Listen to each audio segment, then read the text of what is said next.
तू कैसे यहाँ ए पे एक दृष्टांत हम लेके आइए। बात का बहुत ध्यान से गंभीरता पूर्वक लेवा करा, गहराई से ले सुना करा। सुनते समय पूरा दिल दिमाग गुरु महाराज के दिए हुए शब्द में होनी चाहिए। एक राजा रहे, समझे की कोशिश करें। राजा के पास उनकर धारणा और सिद्धांत रहा कि सुबह सुबह कोई भी आदमी आए, जवन मांग करे राजा को देते।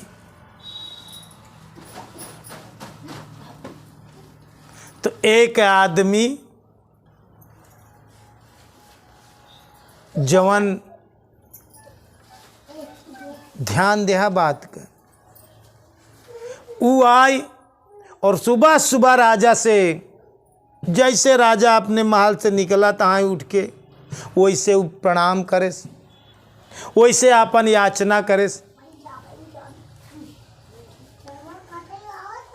याचना का करत बा कि हम बहुत गरीब है, हमका जमीन चाहिए और आप जितना राजा साहब ज़्यादा से ज़्यादा ज़मीन दे सकें उतनी ज़मीन हमका दे दें।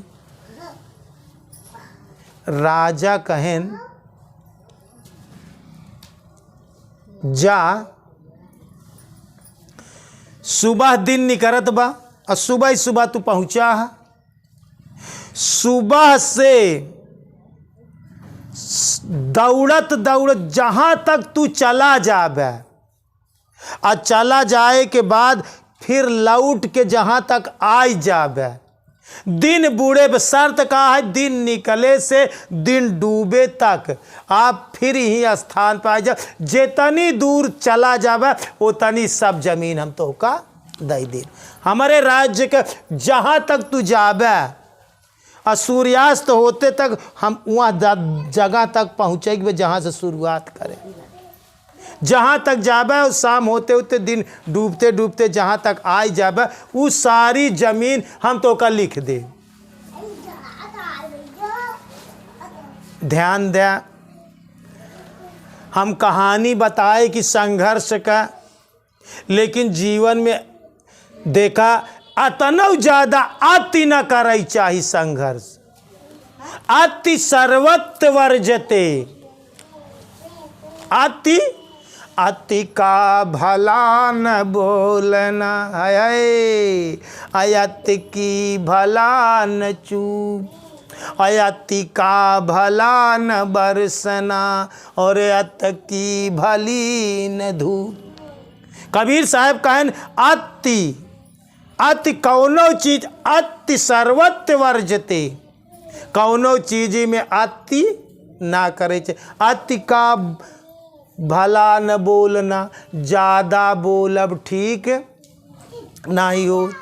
अति का भला न चूप, ज़्यादा चुपौ रहब ठीक नहीं न। अति का भला न बरसना, ज़्यादा बरसबौ, ज़्यादा बरसे लगे तब नहीं नीक लगत। अति का भला न धूप, ज़्यादा गहरी धूप हो जात जेठ के दोपहरी तब नहीं ठीक। अति सर्वत्र वर्जते, संघर्ष करे लेकिन अति जी नहीं करे।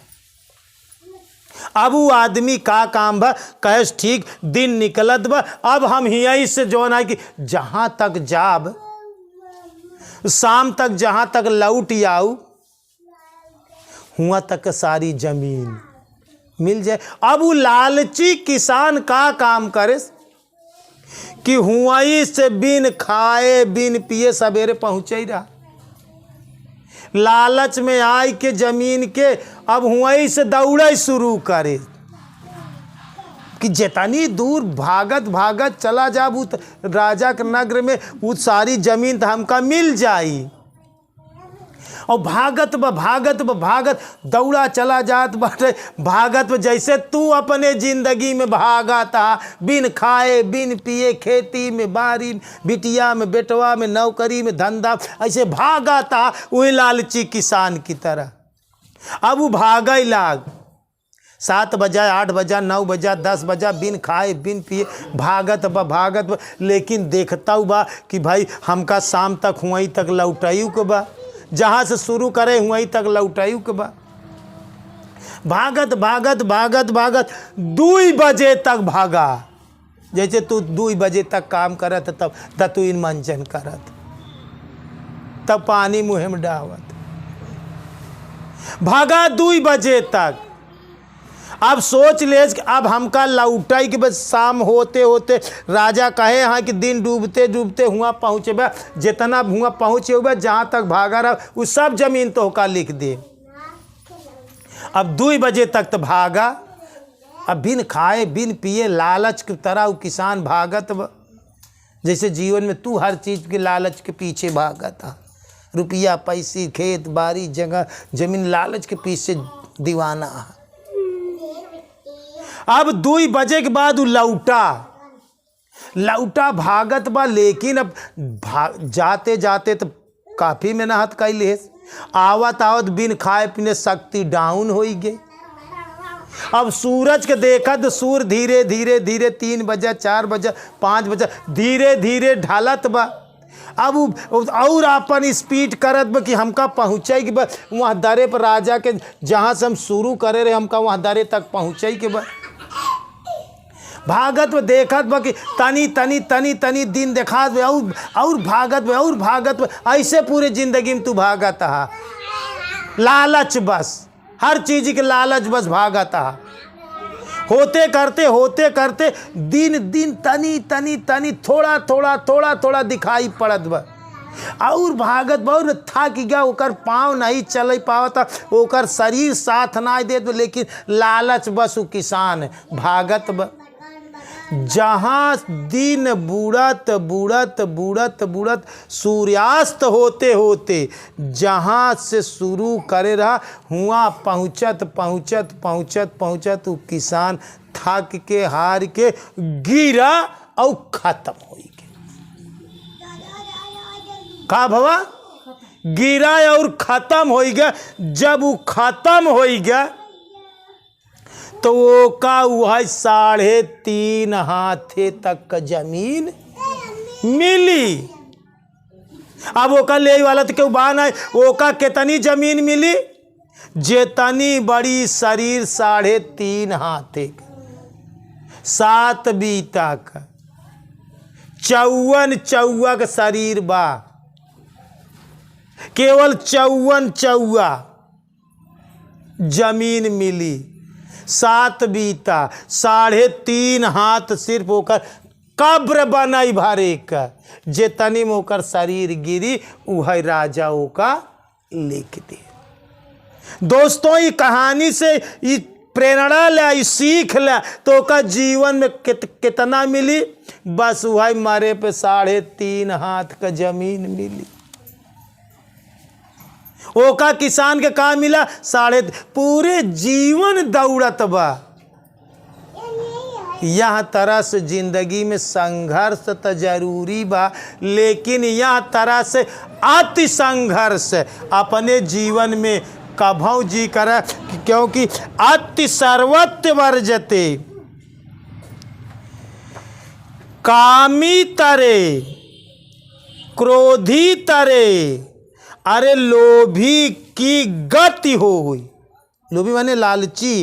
कामी तरे क्रोधी तरे लोभी की गति हो।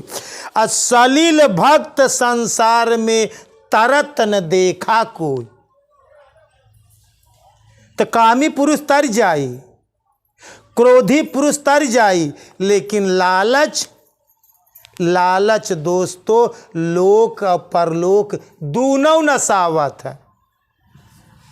इत नसाइन जाई उह नसाई जाई। जैसे एक जन पंडित जी रहन, वो लालची बहुत रहन, तो दुई परानी रहें, लड़किया बच्चा नहीं रहें। तो वो कहन कि आखिर कुछ नहीं करता तो मरत कुछ गौदान कर दे। अगर गौदान करे रहबा तो बैतन्नी नदी पार करत कि गाय खड़ी होई पूंछ पकड़ लेबा तो गाय बैतन्नी पार कर दे। तो कहा ठीक है। लालच, ब्राह्मण लालची रहा। अब का काम करें कि पंडित जी के बुलवाएं और मारते मारते जौन है कि गौदान करवाएं, एक गऊ का दान करवाएं। और गऊ दान में कराए के बाद जब पंडित जी जाए लागें तो पंडिताइन से कहन कि देखा भाई, गुरुदक्षिणा में हमका एक की पंडित से चोरी मोहर दे, तब तई गौदान तो सोना देबा तब ही गौदान काम करी, नहीं सोना ना देबा तो ना काम करी। अब पंडिताइन पंडित के चोरी एक मोहर दाई देहन, मोहर दाई देहन। आ देहे के बाद में मरे के किनारे रहा दोनों परानी। संजोग गति कहानी बतावा था कि कुछ समय बाद दोनों परानी मरी गए, साथ मरी गए। अब मरे के बाद में जब इन दोनों जने गए तो बैतन्नी नदी में गाय खड़ी रहा। आ गाय के पूंछ जवन है कि दोनों जने पकड़ ले। आ गाय बैतन्नी नदी में चल दे पार लगाओ इनका। जब पार लगाओ ले चल दे तो का काम, जब आधी दूर गई तो पंडित जी कहें देखा गौ दान करे, जौन है कि ब्राह्मण का दान करे, गौ दान करे। देखा गाय खड़ी बा और गाय पार करत बा। तो मेरा रुआ सत्य बात औरतिया बताए दे, कहे ऐसे नहीं पार होता। हम पंडित जी के तोहरे चोरी जवन है कि हम एक की मोहर दे है। इतना कहत मां तो लालची पंडित जी का तेरी की जौन तई मोहरिया उदाई दे। इतना कहत हाथ वो छोड़ देहन भैया। जब गाय से झटकेन तब दोनों जो है कि पंडित जी का हाथ है छूट गया भैया। पंडित जी जो है कि हम डूब के मर गए। पंडिताइन ते अपन पूंछ पार पकड़ के बैतन्नी पार हो गए। तो कहानी कहे का तात्पर्य है, इतनी बड़ी लालच ना करे, नहीं तो लालच लोक और परलोक दोनों न साथ है। लालच लोग परलोक दोनों न सावत है। तो जीवन में संघर्ष तो करे लेकिन अति जी नहीं करे। ज्यादा संघर्ष इतना जी कह जाया कि तुहार तन, तुहार मन, तुहार शरीर तुहार साथ न दे। एका खोई दे, शरीर बेच के जी करे, आत्मा बेच के जी करे, मन बेच के जी संघर्ष करे। लालच बस अपन मन जी बेच दे, अपन शरीर जी बेच दे, जी अपन आत्मा बेच दे। लोग लालच बस सब अपन आत्मा तक बेच दे। तो ध्यान रखा, अति जी नहीं करे। संघर्ष जरूरी बा लेकिन अति का भला न बरसना, अति की भली न धूप। अति का भला न बोलना, अति की भली न चूप। इसलिए अति सर्वत्र वर्जते। हर काम समत्व भाव में, हर काम समान रूप से जिंदगी में लिए। समत्व भाव में स्थित हुआ कर्मों को कर। समत्व भाव ही योग नाम से कहा गया। समत्व भाव ही तेरी कर्मों में चतुरता है और कर बंधन से छूटने का यही उपाय है। श्री कृष्ण भगवान अर्जुन को बताया। एक बार प्रेम से बोलिए श्री सद्गुरु भगवान की, बोलिए भक्त भगवान की।